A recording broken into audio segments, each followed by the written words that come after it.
ओं नमो भगवते वासुदेवाय। ओं नमो भगवते वासुदेवाय। ओं नमो भगवते वासुदेवाय। नारायणं नमस्कृत्य नरं चैव नरोत्तमं देवीं सरस्वतीं व्यासं ततो जयमुदीरये। नष्टप्रायेषु अभद्रेषु नित्यं भागवत सेवया भगवती उत्तम श्लोके भक्तिर्भवती नैष्टिकी। ग्रंथराज श्रीमद् भागवतम की जय। नवम स्कंध चतुर्थ अध्याय अम्बरीश महाराजेर चरणे दुर्वासा मुनिर अपराध। श्लोक 65। ये दारागार पुत्राप्त प्राणान वित्तम इमं परम हित्वा मां शरणं यातः कथं तां तक्तुम् उत्सहे तां स्तक्तुमुत्सहे। ये दारागार पुत्राप्त प्राणान् वित्तम् इमं परम् हित्वा मां शरणं याता कथं तां स्तक्तुमुत्सहे। जे আমার যে সমস্ত ভক্ত দারো পত্নী অগারো গৃহ পুত্র সন্তান আপ্ত আত্মীয় স্বজন সমাজ প্রাণান এমনকি জীবন পর্যন্ত বিত্তম ধন সম্পদ ইমম এই সমস্ত পরম স্বর্গলোকে উন্নতি অথবা ব্রহ্মে লীন হয়ে যাওয়া হিত্বা এই সমস্ত উচ্চাকাঙ্ক্ষা এবং বিষয় পরিত্যাগ করে মাম আমাকে শরণম আশ্রয় যাতা গ্রহণ করে কথম কিভাবে তান সেই প্রকার ব্যক্তিদের তক্তুম পরিত্যাগ করার জন্য উৎসাহে আমি উৎসাহী হতে পারি তা সম্ভব নয়। অনুবাদ। শুদ্ধ ভক্ত যেহেতু তার গৃহ পত্নী সন্তান সন্ততি আত্মীয় স্বজন ধন সম্পদ এমনকি তাদের জীবন পর্যন্ত পরিত্যাগ করে, তাদের ইহলোকে এবং পরলোকে কোনো প্রকার জড়জাগতিক উন্নতি সাধনার বাসনা তাদের থাকে না। সেই প্রকার ভক্তদের আমি কিভাবে পরিত্যাগ করব? আপনারাও বলুন। শুদ্ধ ভক্ত যেহেতু তাদের গৃহ পত্নী সন্তান সন্ততি আত্মীয় স্বজন ধন সম্পদ এমনকি তাদের জীবন পর্যন্ত পরিত্যাগ করে, তাদের ইহলোকে এবং পরলোকে কোনো প্রকার জড়জাগতিক উন্নতি সাধনের বাসনা তাদের থাকে না। সেই প্রকার ভক্তদের আমি কিভাবে পরিত্যাগ করব? শিল প্রভুপাদের তাৎপর্য, ভগবান ব্রহ্মণ্য দেবায় গো ব্রাহ্মণ হিতায় শব্দের দ্বারা পূজিত হন। এইভাবে তিনি ব্রাহ্মণদের শুভাকাঙ্ক্ষী। দুর্বাসা মুনি অবশ্যই ছিলেন একজন মহান ব্রাহ্মণ, কিন্তু যেহেতু তিনি ছিলেন অভক্ত, তাই তিনি ভগবানের সেবায় সব কিছু অর্পণ করতে পারেননি। মহাযোগীরা প্রকৃতপক্ষে স্বার্থপর। তার প্রমাণ হচ্ছে যে দুর্বাসা মুনি যখন অম্বরীশ মহারাজকে হত্যা করার জন্য এক অসুর সৃষ্টি করেছিলেন, তখন রাজা সর্বতোভাবে ভগবানের উপর নির্ভর করে অবিচলিত ছিলেন।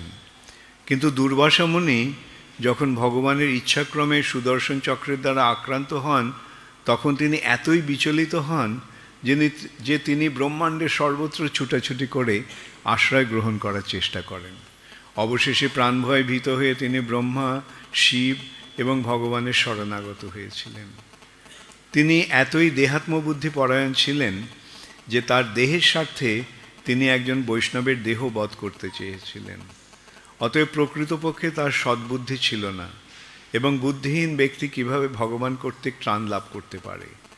ভগবানের সেবার জন্য যিনি সব কিছু ত্যাগ করেছেন, সেই ভক্তকে ভগবান সর্বতোভাবে রক্ষা করেন। এই শ্লোকে আরেকটি দ্রষ্টব্য বিষয় হচ্ছে দ্বারাগার পুত্রাপ্ত। গৃহ, পত্নী, সন্তান সন্ততি, বন্ধু বান্ধব, সমাজ ইত্যাদির প্রতি আসক্তি ভগবানের অনুগ্রহ লাভের উপায় নয়। যে ব্যক্তি জড়সুখ ভোগের জন্য দেহ, গেহ, প্রকৃতির প্রতি আসক্ত, সে কখনো শুদ্ধ ভক্ত হতে পারে না। কখনো কখনো শুদ্ধ ভক্তের স্ত্রী, পুত্র এবং গৃহের প্রতি আসক্তি থাকতে পারে, কিন্তু সেই সঙ্গে তিনি যথাসাধ্য ভগবানের সেবা করার চেষ্টা করেন। ভগবান এই প্রকার ভক্তের জন্য তার মিথ্যা আসক্তির বিষয়গুলি হরণ করার জন্য এক বিশেষ আয়োজন করেন, এবং এইভাবে তার স্ত্রী, পুত্র, বন্ধুবান্ধব ইত্যাদির আসক্তি থেকে তাকে মুক্ত করেন। এটি ভক্তকে ভগবত ধামে ফিরিয়ে নিয়ে যাওয়ার জন্য ভগবানের বিশেষ কৃপা। ওম অজ্ঞানতিমিরান্ধস্য জ্ঞানাঞ্জনশলাকয়া চক্ষুরুন্মিলিতং येन তস্मै শ্রীগুরবে নমঃ। শ্রীচৈতন্যমনোভীষ্টং স্থাপিতং येन ভূতলে স্বয়ং রূপ কদা মह्यं দদাতি স্বপদান্তিকম। শ্রীকৃষ্ণ চৈতন্য প্রভু নিত্যানন্দ শ্রী অদ্বৈত গদাধর শিবাসাদি গৌরভক্তবৃন্দ।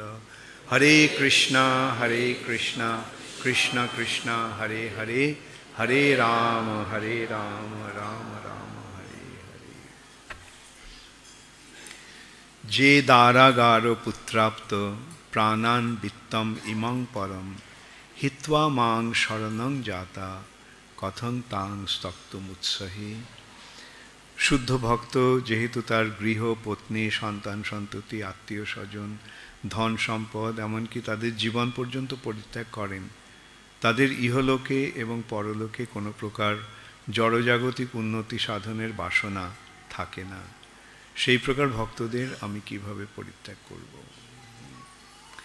এই শ্লোকের পটভূমিটা কি? দুর্বাসা মুনি অম্বরীশ মহারাজকে অভিশাপ দিলেন। কেবল অভিশাপ নয়, তিনি তাকে হত্যা করতে উদ্যত হয়েছিলেন।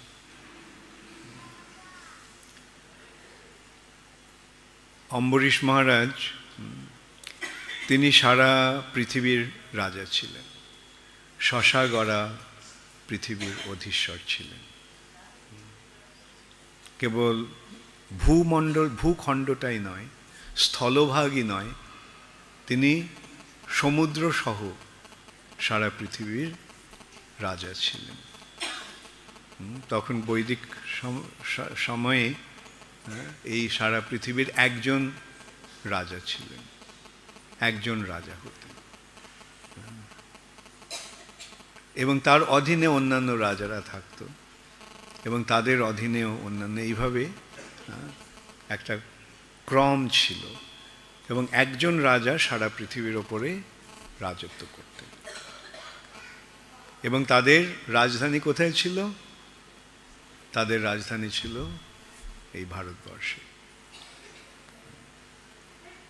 কখনো তাদের রাজধানী হস্তিনাপুরে, কখনো তাদের রাজধানী অবন্তিপুরে, এইভাবে তাদের বিভিন্ন জায়গায়, যেমন যুধিষ্ঠির মহারাজের রাজধানী ছিল হস্তিনাপুরে। যুধিষ্ঠির মহারাজ সারা পৃথিবীর রাজা ছিলেন। তেমনি চিত্রকেতু, মহারাজ চিত্রকেতু সারা পৃথিবীর রাজা ছিলেন।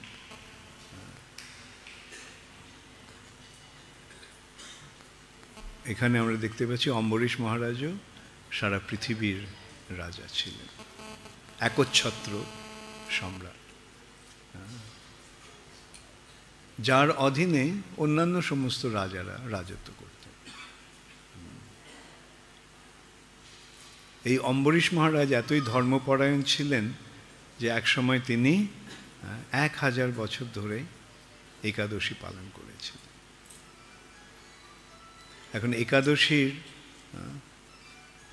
পালন করতে হয় দ্বাদশীর দিন, একটা নির্দিষ্ট সময়ে একাদশী ব্রতটা ভঙ্গ করতে হয়, যেটাকে বলা হয় পারণ।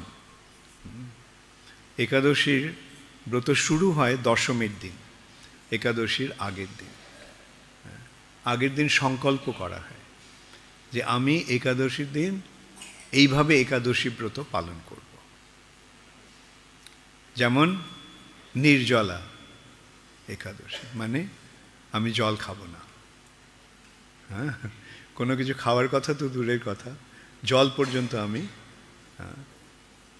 পান করব না, নির্জলা। তারপর সারাদিন কি করব? 64 মালা জপ করব। সারা রাত জেগে থাকব, সারা রাত জেগে কীর্তন করব। এইভাবে একাদশীর সময়, একাদশীর দিন, একাদশীর আগের দিন, দশমীর দিন সংকল্প করা হয়। এমন নয় যে সকলেই এইভাবে সংকল্প করতে হয়, আমি একটা দৃষ্টান্ত দিচ্ছি। সাধারণত কি করা হয় এখন? আমি অন্ন খাবো না। অন্ন খাবো না মানে চাল, ডাল, গম, ভুট্টা, এই ধরনের আমি খাবো না। কেন খাবো না? কেন আমরা এইগুলো খাই না একাদশীর দিন? কার কার জানা আছে? হাত তোলো। আচ্ছা, সকলের জানা নেই। ভগবান এক সময় যমরাজের ওখানে গিয়েছিলেন, যমরাজের রাজধানী। সেই যমরাজের বাড়িতে গেছেন।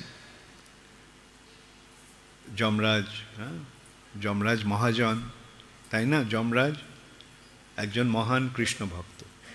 12 জন মহাজন আছেন, তাদের মধ্যে একজন হচ্ছেন যমরাজ।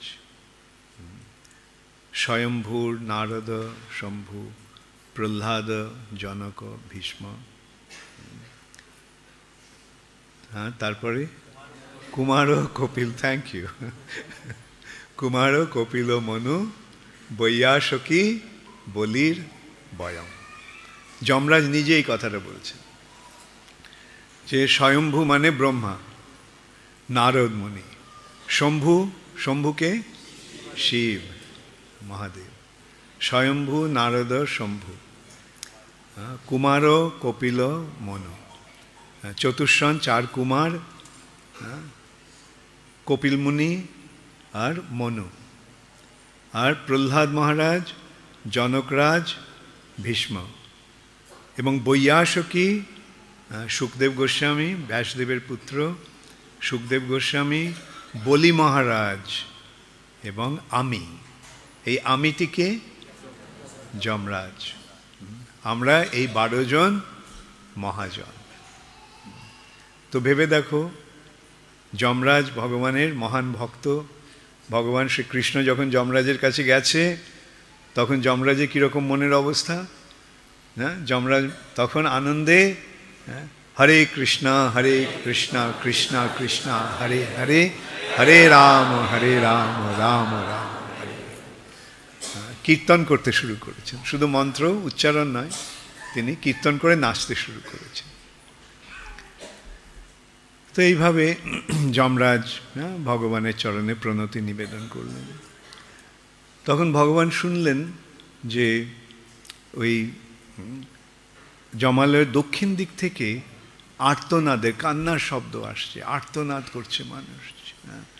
বেদনায় যেমন মানুষ চিৎকার করে সেরকম আর্তনাদের শব্দ আসছে। তো ভগবান জিজ্ঞাসা করলেন যমরাজকে যে এই আর্তনাদের শব্দ কেন, কোত্থেকে আসছে? যমরাজ বলল ওটা নরকে ওরা দণ্ড ভোগ করছে, ওরা যন্ত্রণা পাচ্ছে। কেন? কেন ওরা পাপ করেছে, তাদের পাপ কর্মের ফলে তারা দণ্ড ভোগ করছে। তো ভগবান ভাবলেন যে এরা আমার সৃষ্ট জীব,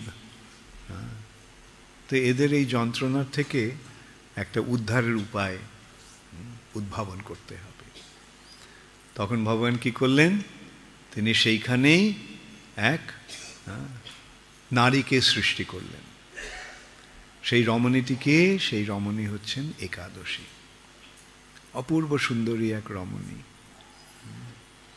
এবং ভগবান স্থির করলেন যে এই দিনে, এই একাদশীর দিনে যারা এই একাদশী ব্রত পালন করবে তারা সমস্ত পাপ থেকে মুক্ত হয়ে যাবে। তো এইভাবে সকলে একাদশী ব্রত শুরু করলো, একাদশী ব্রত পালন করতে শুরু করলো, এবং তার ফলে যমালয় খালি হয়ে গেল। যমরাজ খুব খুশি হলেন যে ঠিক আছে, এখন ওই সমস্ত কাজ আর করতে হবে না, সারাক্ষণ বসে আমি হরে কৃষ্ণ মহামন্ত্র কীর্তন করব। কিন্তু পাপ পুরুষের এক মহা বিপর্যয় সৃষ্টি হল। পাপ পুরুষকে, পাপ, সমস্ত পাপ নিয়ে এক ব্যক্তির সৃষ্টি হয়েছে, তার নাম পাপ পুরুষ। বিভিন্ন পাপ দিয়ে তার শরীর রচনা হয়েছে। যেমন ব্রহ্ম হত্যা হচ্ছে তার মাথা, এইভাবে নানা রকম পাপ, তার হাত, তার বুক, তার পা, তার পেট। তা এখন পাপ হচ্ছে না, তখন সেই পাপ পুরুষের মরো মরো অবস্থা। সো একদিন ভগবান দেখলেন যে পাপ পুরুষ কোনো রকমে কষ্ট করে তার কাছে আসছে। তো ভগবান জিজ্ঞাসা করলেন যে পাপ, তোমার এই অবস্থা কেন? সারা শরীর এরকম অস্থি চর্ম সার হয়ে গেছে, কোনো তোমার এই অবস্থা কেন? তখন পাপ পুরুষ বলল যে ভগবান, যেদিন থেকে আপনি একাদশী ব্রত সৃষ্টি করেছেন সেদিন থেকে সকলে ওই একাদশী ব্রত পালন করে পাপ থেকে মুক্ত হয়ে যাচ্ছে। তার ফলে জগতে আর পাপ নেই, তার ফলে আমার এই দুর্দশা। তা আমিও তো আপনারই সৃষ্ট জীব, তো আমার উদ্ধারের একটা, আমার জীবন ধারণের, জীবন রক্ষার একটা উপায় আপনি করুন। তখন ভগবান বললেন ঠিক আছে, এই একাদশীর দিন সমস্ত পাপ অন্নে প্রবেশ করবে, এবং কেউ যদি পাপ নাও করে কিন্তু সে যদি অন্ন খায়, তাহলে সেই তার সমস্ত পাপ তার শরীরে প্রবেশ করবে। তাহলে কি হলো? একাদশীর দিনে সমস্ত পাপ অন্নে প্রবেশ করছে, মানে চাল, ডাল, গম ইত্যাদিতে। এবং সেগুলি যখন খাওয়া হয়, পাপ না করলেও সেই পাপগুলি তাদের শরীরে আসে। তাহলে বোঝা গেল কেন আমরা একাদশীর দিন অন্ন খাই না। তো একাদশীর দিন অন্ন না খেলে পাপ প্রবেশ করবে না, কিন্তু যে পাপগুলো করছি সেগুলো তো থেকে যাচ্ছে। তাহলে কি করতে হবে? একাদশী ব্রত যথাযথভাবে পালন করতে হবে। একাদশী ব্রত পালনের নির্দেশ হরিভক্তি বিলাসে সুন্দরভাবে দেওয়া আছে। আমি এখানে কিছু বলবো না, যারা যথাযথভাবে একাদশী ব্রত পালন করতে চাও তারা হরিভক্তি বিলাসে দেখে নিও। তো এখন অম্বরীশ মহারাজ একাদশী ব্রত পালন করেছেন। দ্বাদশীর দিন একাদশী পালন করতে হবে, একাদশী ব্রত ভঙ্গ করতে হবে। তো সেই দিন সকালে দুর্বাসা মুনি এসে উপস্থিত। দুর্বাসা মুনি তিনি অতি সহজেই ক্রোধান্বিত হন, রেগে যান।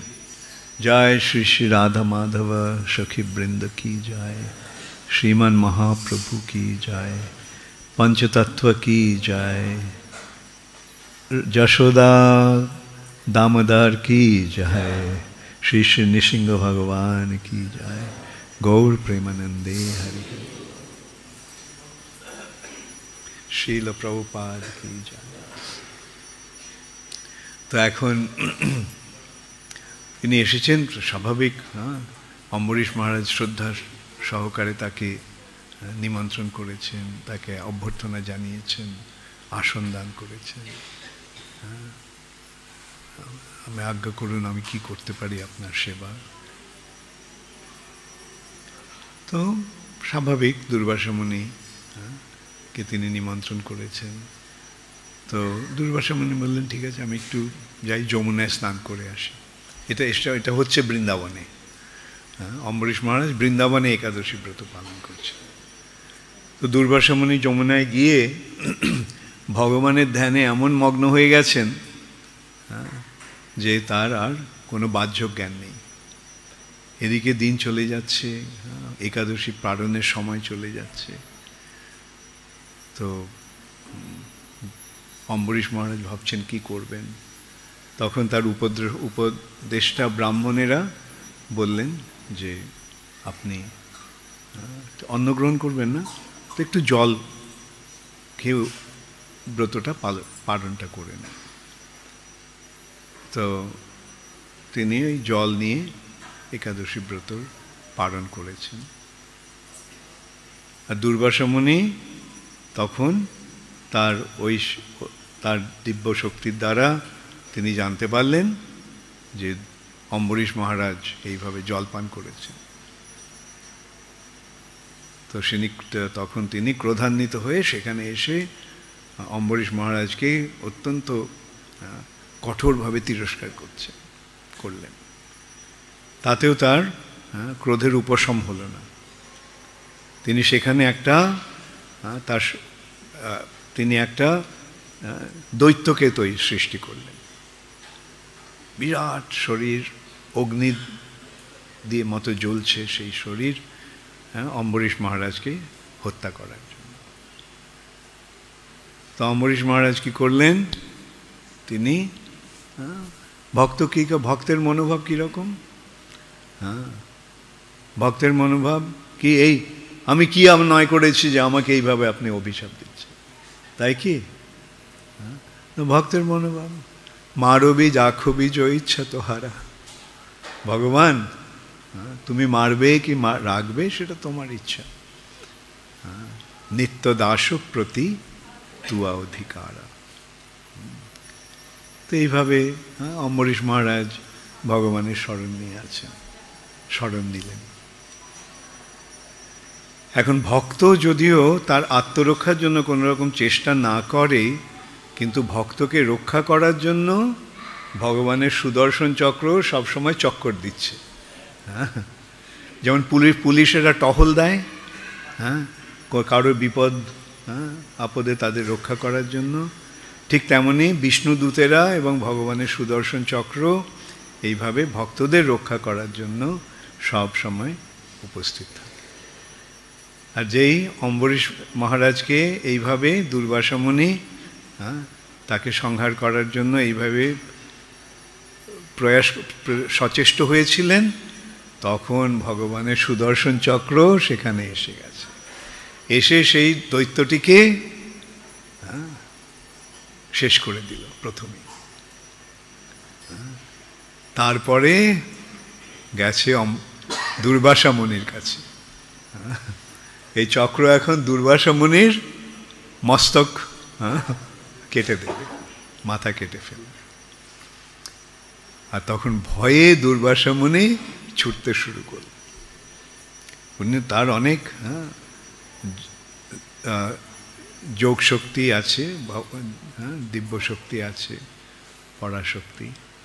তার ফলে যদিও সুদর্শন চক্র তাড়া করছে, দুর্বাসা মুনিও পালাচ্ছে, ছুটছে সুদর্শন চক্র থেকেও বেশি জোরে বা একই গতিতে।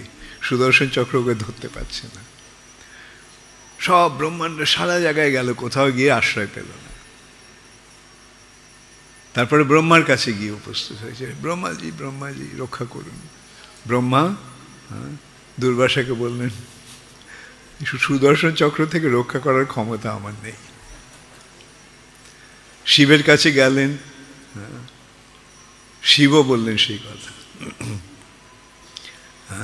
এই ভগবানের সুদর্শন চক্র থেকে রক্ষা করার ক্ষমতা আমার নেই।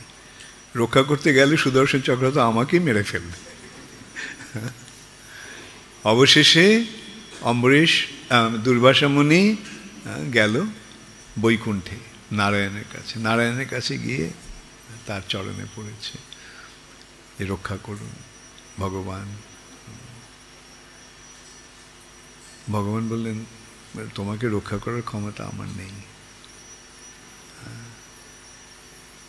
কেননা এই ভগবান তখন এই কথাগুলি বলছেন। এই পূর্বের 3টি শ্লোকে ভগবান, আচ্ছা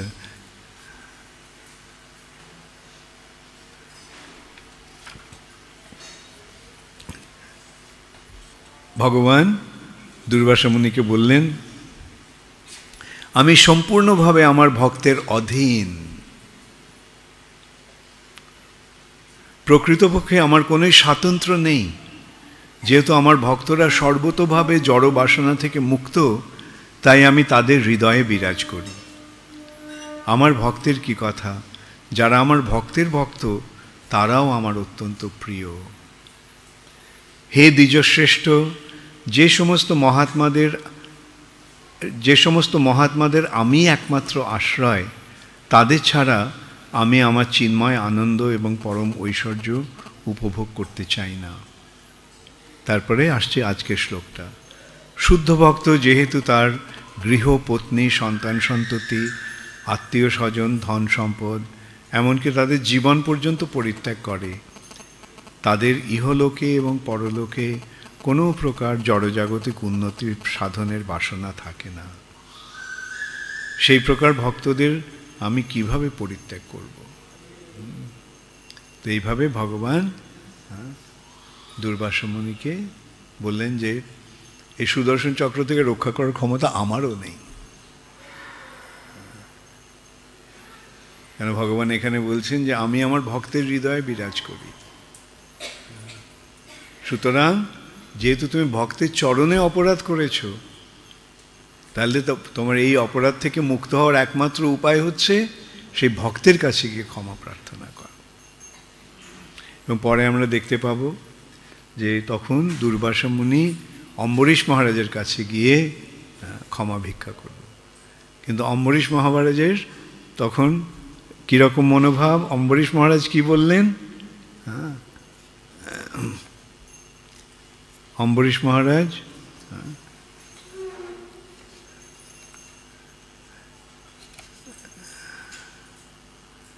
আচ্ছা, ভগবান এইভাবে উপদেশ দিয়ে দুর্বাসা মুনিকে কি বললেন? হে ব্রাহ্মণ শ্রেষ্ঠ, তাই তুমি এক্ষুনি মহারাজ নাভাগের পুত্র অম্বরীশ মহারাজের কাছে যাও, আমি তোমার মঙ্গল কামনা করি।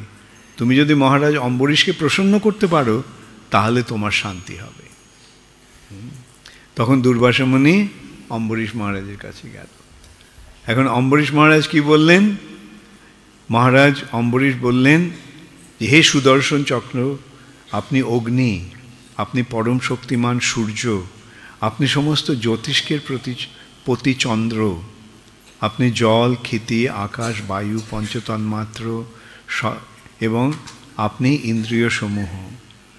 এইভাবে তিনি সুদর্শন চক্রকে প্রার্থনা জানালেন, যাতে সুদর্শন চক্র নিরস্ত হন। রাজা যখন এইভাবে সুদর্শন চক্র এবং ভগবান শ্রী বিষ্ণু স্তব করেছিলেন, তখন তার প্রার্থনায় সুদর্শন চক্র শান্ত হয়েছিলেন এবং ব্রাহ্মণ দুর্বাসা মুনিকে দহন করা থেকে নিরস্ত হয়েছিলেন। তখন দুর্বাসা মুনি কি বললেন? হে রাজন, আজ আমি ভগবত ভক্তের মাহাত্ম্য দর্শন করলাম, কারণ যদিও আমি অপরাধ করেছি তবুও আপনি আমার মঙ্গলের জন্য প্রার্থনা করেছেন। এইটি হচ্ছে ভক্তের মনোভাব। ভক্তের চরণে কেউ যদি অপরাধ করে এবং তারপরে সে যদি এসে ভক্তের কাছে ক্ষমা প্রার্থনা করে, ক্ষমা ভিক্ষা করে, তখন ভক্ত কি বলবে যে না, তোমাকে আমি ক্ষমা করব না? ভক্ত সেটা বলবে? প্রকৃত ভক্ত কি বলবে? প্রকৃত ভক্ত বলবে না না, কোনো অপরাধ হয়নি, আপনি যেটা করেছেন ভালোই হয়েছে, আমারই মঙ্গলের জন্য কতগুলো আমার ভুল ধরিয়ে দিয়েছে, তাই না? এইভাবে ভক্তের ভক্ত কখনো বলে না যা হয়েছে ঠিক হয়েছে, সুদর্শন চক্র তোমার পেছনে তারা করে। এটা ভক্তের মনোভাব নয়। তো এইভাবে আমরা ভক্তের মাহাত্ম্য দর্শন করতে পারছি। আর যারা ভক্ত নয় তাদের মনোভাবটা কীরকম সেটা আমরা দেখতে পাচ্ছি। দুর্বাসা মুনি মহাযোগী, এখানে আমরা দেখতে পাচ্ছি দুর্বাসা মুনি বৈকুণ্ঠ পর্যন্ত যেতে পারে, বৈকুণ্ঠে যেতে পারে দুর্বাসা মুনি। কালকে এই প্রশ্নটা কালকে ক্লাসে আমাকে একজন জিজ্ঞাসা করেছিলেন যে দুর্বাসা মুনি বৈকুণ্ঠে যেতে গেলেন, তাহলে তার কত ক্ষমতা। তো তার প্রশ্নের উত্তরে আমি বলছিলাম দুর্বাসা মুনি বৈকুণ্ঠে যেতে পারেন কিন্তু থাকতে পারেন না, যেতে পারে কিন্তু থাকতে পারেন না। কেন? কেন ভগবত ভক্ত ছাড়া ভগবত ধামে কেউ থাকতে পারে না। যেতে পারে কিন্তু তাদের আবার ফিরে আসতে হয়। আরুহ্য কৃচ্ছেন পরং পদং তত পতন্তি অধ অনাদৃত যুষ্মদংঘ্রয়। যেহেতু যারা অভক্ত, তারা ভগবানের চরণাশ্রয় করতে পারেনি, ভগবানের ভক্ত হতে পারেনি, তাই তারা পরম পদ, এমনকি বৈকুণ্ঠ পর্যন্ত গেলেও সেখানে থাকতে পারে না। সেখান থেকে তাদের পতন্তি অধ, তাদের অধঃপতিত হতে হয়, অর্থাৎ নিচে নেমে আসতে হয়। কিন্তু যারা ভক্ত তারা যদি বৈকুণ্ঠে নাও থাকে, তারা যেখানে থাকে সেই জায়গাটা বৈকুণ্ঠ হয়ে যায়। তোমারও হৃদয়ে সদা গোবিন্দ বিশ্রাম, গোবিন্দ কহয়ে মম বৈষ্ণব পরাণ। এইটি হচ্ছে ভগবানের সঙ্গে ভগবানের ভক্তের প্রীতির সম্পর্ক। ভক্ত বলে ভগবানই আমার সব, ভগবানের জন্য আমি সব কিছু ত্যাগ করতে প্রস্তুত আছি, যেখানে এই কথাটি বলা হচ্ছে। ভক্তের লক্ষণটা কি? তারা ভগবানের জন্য সব কিছু পরিত্যাগ করতে প্রস্তুত থাকে। তাদের স্ত্রী, পুত্র, আত্মীয় স্বজন, বন্ধু বান্ধব, বাড়ি ঘর দৌড়, সব কিছু তারা পরিত্যাগ করতে পারে। অবশ্য সেই সম্বন্ধে প্রভুপাদ বলছেন তাৎপর্যে। কিন্তু অনেক সময় অনেক ভক্ত, শুদ্ধ ভক্ত, তারা গৃহে থাকেন, আপাত দৃষ্টিতে তাদের দেখা যায় যেন গৃহের প্রতি আসক্ত আছে, আত্মীয় স্বজনের প্রতি আসক্তি আছে, কিন্তু সেটা তারা কর্তব্যের খাতিরে করছে। তাদের মনটা পড়ে রয়েছে কোথায়? তাদের মনটা পড়ে রয়েছে ভগবানের কাছে, ভগবানের শ্রীচরণে।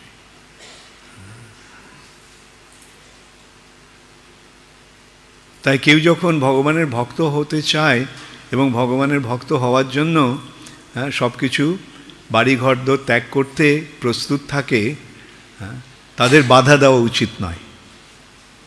বুঝতে পারলে? তোমরা অনেকে আছো, তোমাদের ছেলে মেয়েরা হয়তো ভক্ত হতে চায়, যদি ভক্ত হতে গিয়ে বাড়িঘর ছাড়তে চায়, বাধা দেবে? তোমরা যারা মা বাবা তাদের সাধারণতই স্বভাবতই সন্তান সন্ততিদের প্রতি আসক্তি থাকে, টান থাকে।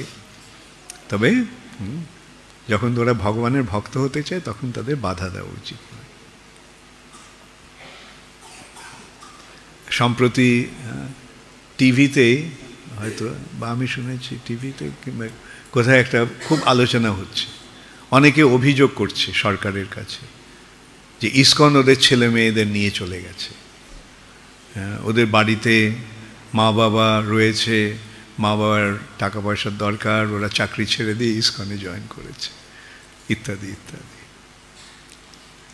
একদিক দিয়ে এরকম কিছু লোক বলছে, অভিযোগ করছে, আবার অন্য দিক দিয়ে আমাদেরই কয়েকজন ভক্তের মা বাবারা গিয়ে ইয়ে দিয়েছে, টিভিতে প্রোগ্রাম দিয়েছে, আমার খুব ভালো হয়েছে, আমার ছেলে ভক্ত হয়ে গেছে। আমরা তো দেখতে পাচ্ছি কত ছেলে নেশা করছে, বদমাইশি করছে, খারাপ হয়ে যাচ্ছে। বাড়িতে ভক্ত না হলেই যে বাবা মাকে দেখবে এমন তো নয়। আজকে কজন ছেলে মেয়ে বাবা মাকে দেখছে, ও বিয়ে করা পর্যন্ত হয়তো বাবা মাকে দেখছে।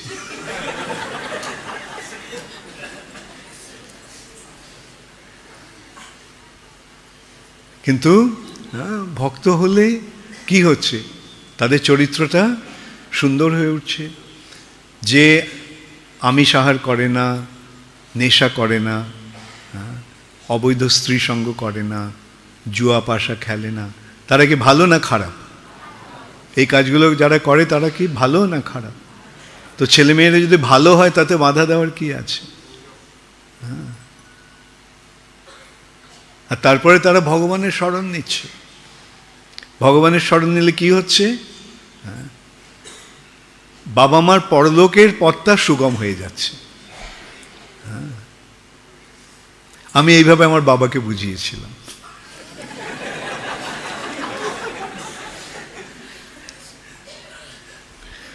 আমি বলেছিলাম, দেখো ঐহিক ব্যাপারটা তোমার বড় ছেলে দেখবে,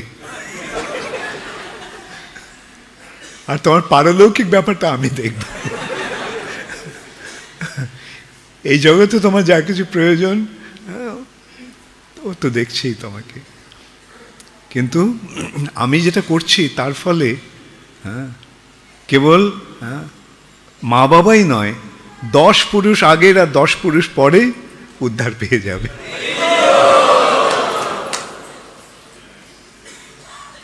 তো এই সমস্ত ব্যাপারগুলো বোঝা উচিত সকলের, এবং যারা বুঝতে পেরেছেন তারাই বুদ্ধিমান, তারাই বুদ্ধিমান। অতএব মনুষ্য জীবনের উদ্দেশ্যটা কি? মনুষ্য জীবনের উদ্দেশ্য হচ্ছে ভগবত ভক্তির পথ অবলম্বন করা। কেননা ভক্তির দ্বারাই ভগবানকে জানা যায়, ভগবানকে জানাই জীবনের উদ্দেশ্য। মনুষ্য জীবন পাওয়ার ফলে আমরা ভগবানকে জানার সুযোগ পাচ্ছি। অন্যান্য যদি জীবন আমরা পেতাম, ভগবানকে জানতে পারতাম না। একটা কুকুর বেড়াল প্রশ্ন করে ভগবান আছে কি নেই, একটা কুকুর বেড়াল প্রশ্ন করে আমি কে, আমার জীবনের উদ্দেশ্য কি, না। কিন্তু মানুষ করে, প্রতিটি মানুষই কোনো না কোনো সময় এই প্রশ্নটা তাদের মনে আসে যে আমি কে, আমার জীবনের উদ্দেশ্য কি, কেন আমি বেঁচে আছি। এবং নানা লোকের, নানা মানুষের নানা রকম বাসনা থাকে, প্রয়াস থাকে। অধিকাংশ লোকই মনে করে যে লেখাপড়া করে ভালো করে চাকরি করব, অনেক টাকা উপার্জন করব, এইভাবে অনেকের নানা রকম মনোবাসনা থাকে। কিন্তু প্রকৃত উদ্দেশ্যটা কি? যে নানা রকম পড়াশুনো করে ডিগ্রি লাভ করা, বা নানাভাবে নানা রকম অর্থ উপার্জন করা, যেন তেন প্রকারেণ, ধন সম্পদ সঞ্চয় করা, অথবা অনেক উচ্চ পদ প্রাপ্ত হওয়া, ঠিক আছে। পিএইচডি ডিগ্রি হলো, কোটি কোটি টাকা হলো, রাজনীতি করে মিনিস্টার হলাম, কিন্তু মৃত্যুর সময় তার একটা কিছু নিয়ে যাওয়া যাবে? এই সম্বন্ধে গুরু নানকের একটা খুব সুন্দর দৃষ্টান্ত আছে। গুরু নানক একসময় এক অত্যন্ত ধনী ব্যক্তির গৃহে নিমন্ত্রিত হয়েছেন। তো বিরাট প্রাসাদ, এবং তার বাড়ির সামনে অনেকগুলো ঝান্ডা, পতাকা। তো জিজ্ঞাসা করলি পতাকাগুলোর উদ্দেশ্যটা কি? না, যখন এর 1000 স্বর্ণমুদ্রা সঞ্চয় হয় তখন একটা পতাকা ওঠে। মানে এই এতগুলো পতাকা নির্দেশ দিচ্ছে তার কত স্বর্ণমুদ্রা আছে। ও, খুব ভালো কথা। তো সেখান থেকে যখন বিদায় নিচ্ছেন নানক, গুরু নানক, তখন সেই গৃহের মালিককে সে একটা ছুঁচ দিল, বলে এটা আপনি একটু রাখবেন, আপনার কাছে গচ্ছিত রাখছি এই ছুঁচটা, উপযুক্ত সময় আমি এসে ছুঁচটা আপনার কাছ থেকে চেয়ে নেব। ও, আপনি কখন এই ছুঁচটা চাইবেন? পরবর্তী জীবনে। আমি পরবর্তী জীবনে ছুঁচটা কিভাবে নিয়ে যাব? ও, আপনি ছুঁচটা নিতে পারবেন না, তাহলে এত সমস্ত সোনার মোহর এগুলো কিভাবে নেন? সেই ব্যক্তিটি বুদ্ধিমান ছিল, বুঝতে পারলে, এই দৃষ্টান্তের মাধ্যমে বুঝতে পারলে, আরে এসবই তো তুচ্ছ। মৃত্যুর পরে এগুলো কোনো কিছুর একটা মূল্য থাকবে না। আমার যতই সম্পদ থাকুক, আমার যতই উপাধি থাকুক, আমার যতই পদ থাকুক, উচ্চ পদ থাকুক, আমার যতই ইয়ে থাকুক, সুনাম থাকুক, সেগুলো একটাও আমি নিয়ে যেতে পারবো না। কোনটা নিয়ে যাওয়া যাবে? ভগবানের জন্য আমি যে সেবাগুলি করছি সেগুলি কেবল আমার সম্পদ হয়ে থাকবে। ভগবানের জন্য আমরা যা কিছু করি তা সব সম্পদ হয়ে থাকে। কেবল ভগবানের জন্য নয়, ভগবানের ভক্তের জন্য আমরা যা কিছু করি সেটাও সম্পদ হয়ে থাকে। সেটা একটা দৃষ্টান্ত, সুন্দর দৃষ্টান্ত। এক মহাপাপী, সে সারা জীবন পাপ ছাড়া আর কিছু করেনি। তো একদিন প্রচণ্ড ঝড় বৃষ্টি হচ্ছে, তো বাড়ির সামনে এক বৈষ্ণব দাঁড়িয়ে আছে। তো ডেকে বললো, আপনি ভেতরে আসুন, বৃষ্টি হচ্ছে। ওই একটা কেবল পুণ্যকর্মও করেছিল, একটা বৈষ্ণবকে বৃষ্টির সময় বাড়িতে আশ্রয় দিয়েছিল। তো মৃত্যুর পর যমরাজ চিত্রগুপ্তকে জিজ্ঞাসা করলেন, চিত্রগুপ্ত, এর হিসাব নিকাশটা কি আছে? চিত্রগুপ্ত একটার পর একটা পাপের কথা বলে যেতে লাগলো। এই পাপ করেছে, ওই পাপ করেছে, ওই পাপ করেছে। বললো যে একদিনও একটা ভালো কাজ করেছিল, এক বৈষ্ণবকে একটা আশ্রয় দিয়েছিল বৃষ্টির সময়। তখন যমরাজ তাকে জিজ্ঞাসা করলেন যে দেখো, তোমার জীবনটা কেবল পাপে পূর্ণ, তার মধ্যে কেবল একটা পুণ্যকর্ম, একটা ভালো কাজ তুমি করেছ। তো কোনটার ফল তুমি আগে নেবে?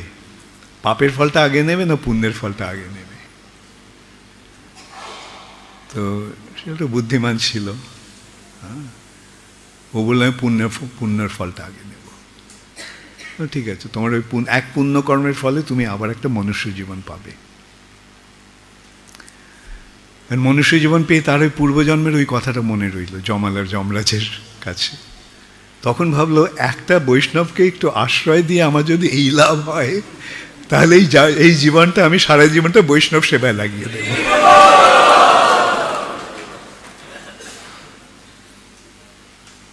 এবং তার পরিণতি কি হলো?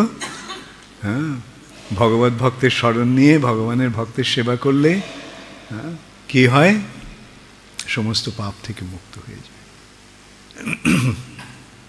এবং ভগবত ধামে প্রবেশের সুযোগ লাভ হয়। ভক্তা মাম অভিজানাতি যাবান যশ্চাস্মি তত্ত্বতঃ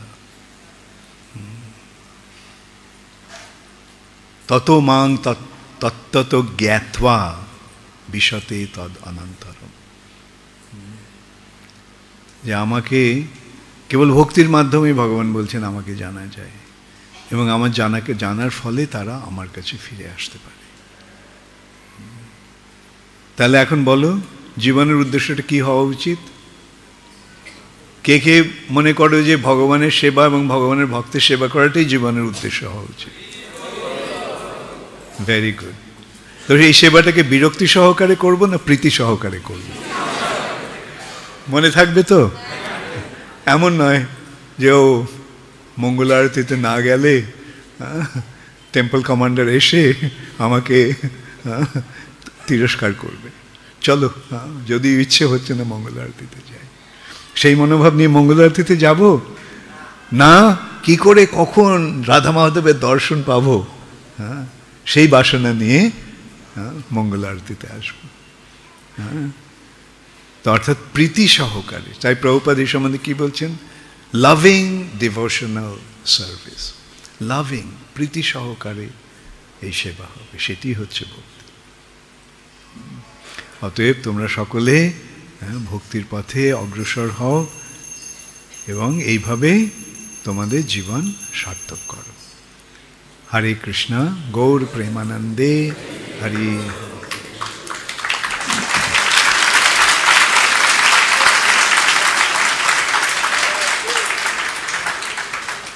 মাইকটা নিয়ে না।